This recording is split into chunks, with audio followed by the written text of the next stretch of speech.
आदमी बेपरवाही से एक बिल्कुल नई नोट निकालकर उछाल देता है। लड़का बिना कुछ कहे इशारा समझ जाता है और पैसे पकड़ लेता है। फिर आदमी जेब से एक टेनिस बॉल निकालता है। लड़का पूरी ताकत से हाथ घुमाकर बॉल को मारता है। बॉल एक परफेक्ट कर्व बनाती हुई ऊंची दीवार पार कर जाती है। लेकिन किस्मत देखो, वही बॉल सीधे जेल गार्ड के पैरों के पास जाकर रुकती है। गार्ड न तो नीचे देखता है, नहीं कोई सवाल करता है, बस ऐसे घूमकर चला जाता है। एक गंजा आदमी बिजली की रफ्तार से आगे बढ़ता है, टेनिस बॉल उठाता है और ब्लेड से हल्की सी कट लगाता है। अगले ही पल सफेद पाउडर धूप में चमकने लगता है। ये काम इतनी सफाई से किया गया है कि साफ समझ जाता है ये पहली बार नहीं है।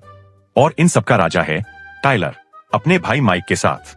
इस शहर में ये दोनों ऐसे हैं जैसे जमीन के बादशाह। मेयर तक इनके सामने सिर झुकाता है। एक दिन एक रहस्यमयी औरत आती है। वो चाहती है कि टायलर उसकी काली कमाई निकालने में मदद करे।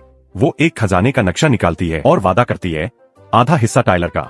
टायलर बिना सोचे हाँ कर देता है। उसे जरा भी अंदाजा नहीं था कि ये सौदा उसकी जान ले लेगा। औरत के जाते ही कुछ बाहरी गुंडे उसके पीछे पड़ जाते हैं। रात भी कम नहीं थी, सीधे बंदूक निकालकर फायर कर देती है, लेकिन निशाना चूक जाता है और गुंडे उसे 2 घूंसे मारकर बेहोश कर देते हैं। तलाशी लेते वक्त उन्हें उसके बैग में वही नक्शा मिल जाता है। उन्हें याद आता है कि दिन में मेयर का सेक्रेटरी भी कुछ संदिग्ध हरकतें कर रहा था। अब लालच सिर चढ़कर बोलता है। दूसरी तरफ माइक अपने आदमियों के साथ घने जंगल में नक्शे के सहारे पहुंचता है और उस काली कमाई को निकालकर ऑफिस में टायलर के सेफ में बंद कर देता है। लेकिन अगली सुबह सब कुछ बदल जाता है। टायलर जैसे ही ऑफिस में घुसता है, एक गोली की आवाज गूंजती है। पूरा इलाका सन्न रह जाता है। जिस आदमी का नाम सुनकर लोग कांपते थे, वो जेल का राजा टायलर खून के तालाब में गिर चुका होता है। माइक दौड़कर अंदर आता है। उसके हाथ कांप रहे होते हैं। वो अपने भाई की लाश को देखता है और उसकी आंखों में बदले की आग जल उठती है। पुलिस जल्दी ही कातिल को पहचान लेती है। जैसे ही रेड करने लगते हैं, माइक हाथ उठाकर सबको रोक देता है। वो कहता है, इसे मैं खुद खत्म करूंगा।